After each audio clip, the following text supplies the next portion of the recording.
Now I invite one of our host speaker, Dr. NILANJAN. He is an associate professor from Silchar Medical College, very excellent surgeon, and he is doing lots of work on dacryology as well as oculoplasty and cataract. Dr. NILANJAN.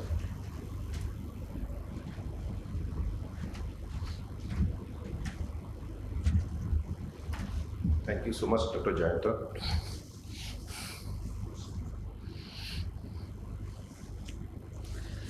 Good morning, everyone. I'll be speaking mainly on the magnitude of the disease in the community.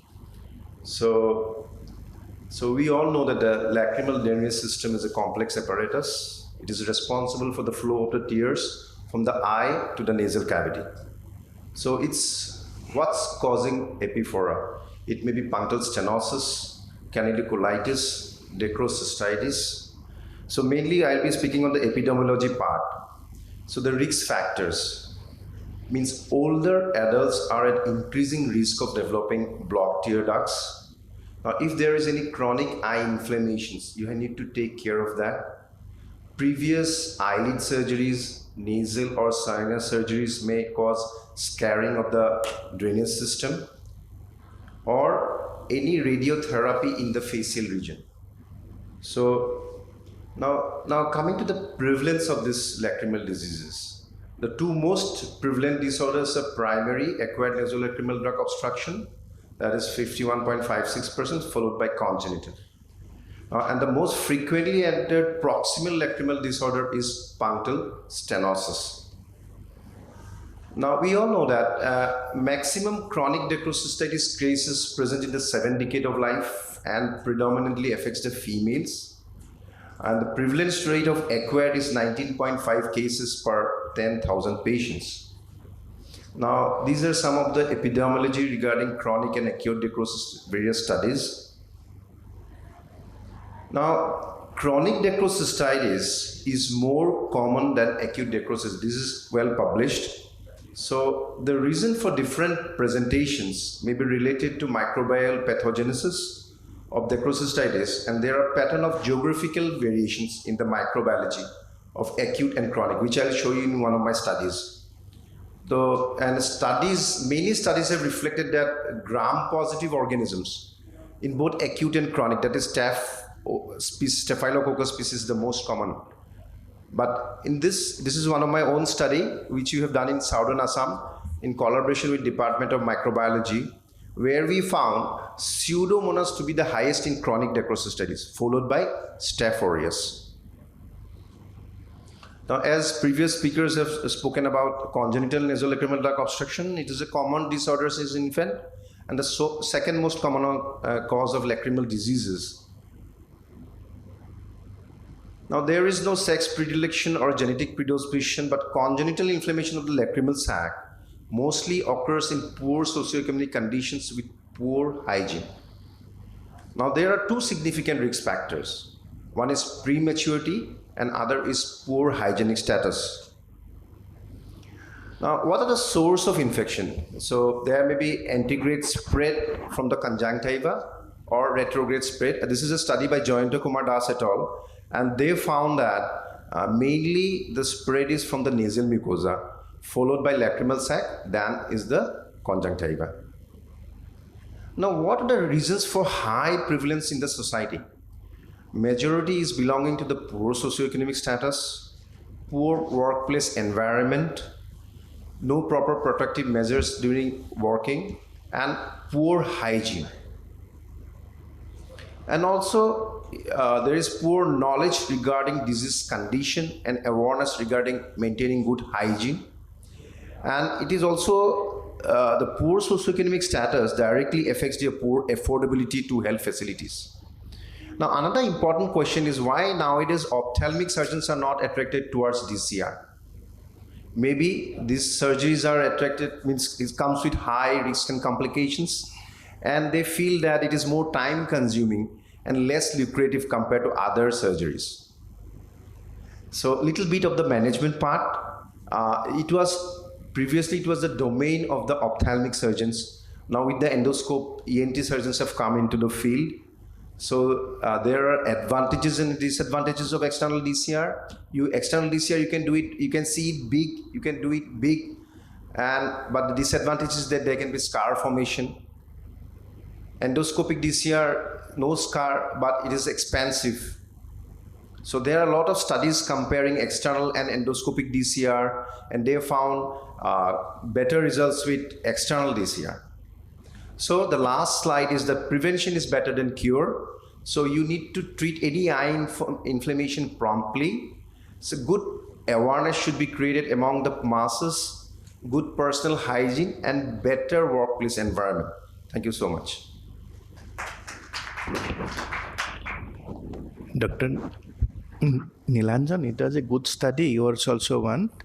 That is Pseudomonas. Pseudomonas, yes. Of course, in our part, Pseudomonas is in one of my study. Pseudomonas was not the highest one, but it was a significant one, but which is very, very uncommon in Western countries, etc.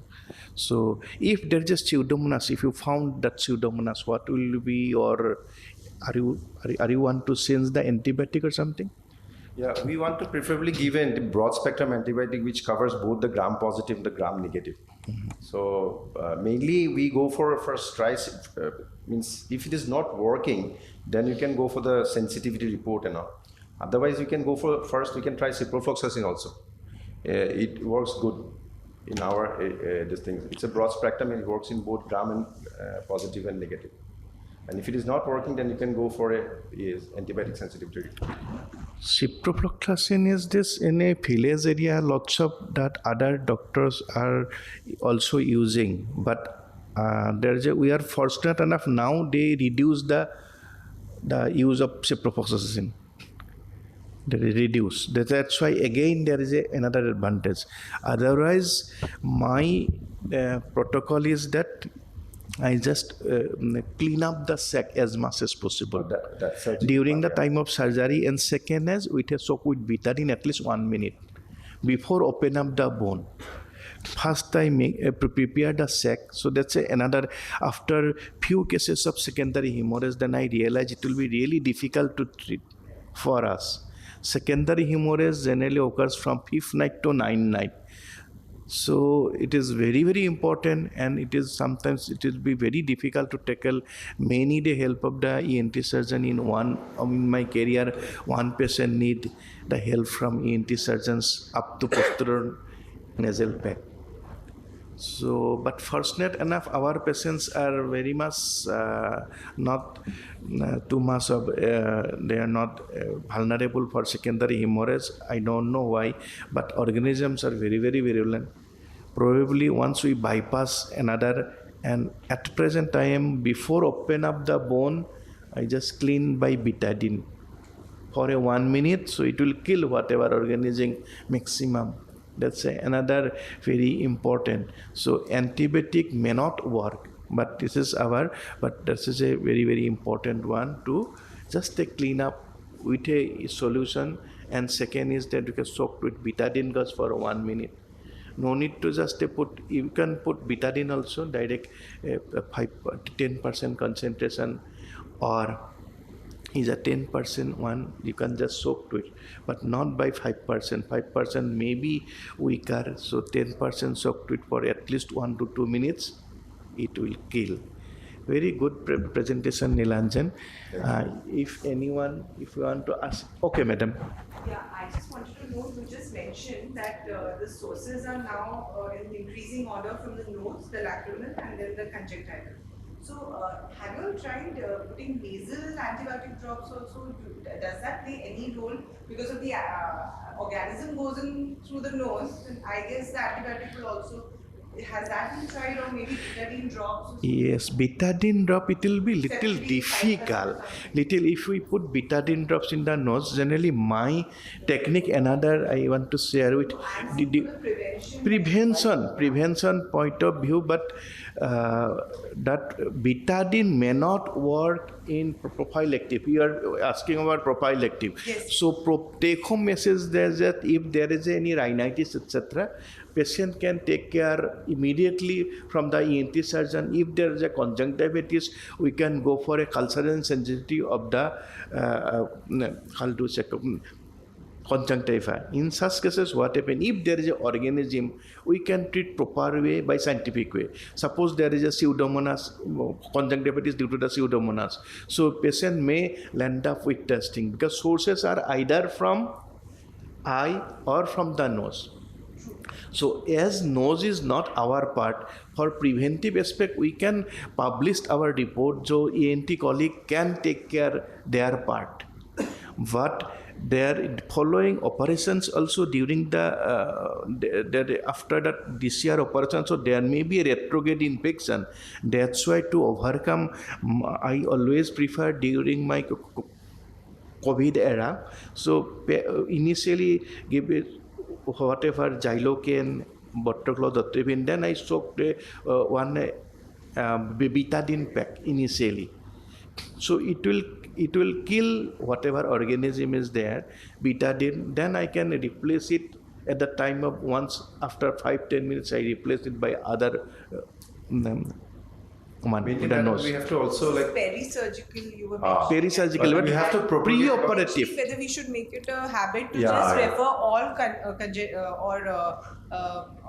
chronic dactyl cystitis for some ENT drops, telling our you colleagues first need in to propagate ENT. a good nasal hygiene, Hygiene. plus need to like you can. What about Grover sir? Your opinion regarding the Prophylactic. spray from the nasal cavity? What's your opinion regarding that? We don't really know we are not aware. We're not aware what mechanism works, why certain people are, why female sex is more predisposed. There's all suppositions. Yes. There is no real evidence to say that this is the cause, even the racial differences, even the differences between South and North. It's an amazing difference. You have so many more dactyl cystitis in the South than in the North. So there is a lot more to understand and a lot more research is needed in this field, epidemiological as well as basic research in order to be able to establish what is happening. Thank you, sir. Hot and humid, maybe in the south, one of the causes. People are touching their eyes. Hygienic condition is compromised with a very hot condition in compared to some north part, and it is humidity also very high in the south, and in our part also humidity is very high in compared to the northern some part. Though in Delhi temperature is high but is tolerable, but in the where that is humidity is high, so that mammalian gland secretions are more high, probably one of the plays a role, sir. And Yeah, what we have realized is that meibomian gland disease is playing a very important part in all the idiopathic punctal obstructions and canalicular obstructions that we are getting. Most of the epiphora that they begin with because of the dry eye associated oversecretion yes, sir. goes on to obstructive pathology due to the inflammation caused by meibomian secretions. The meibomitis remains one of the most important causes to me for upper lacrimal system obstruction as well.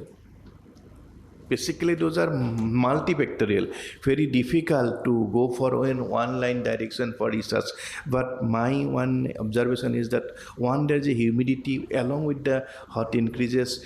Definitely with a poor socioeconomic, hygienic condition of the nail, those are some factors.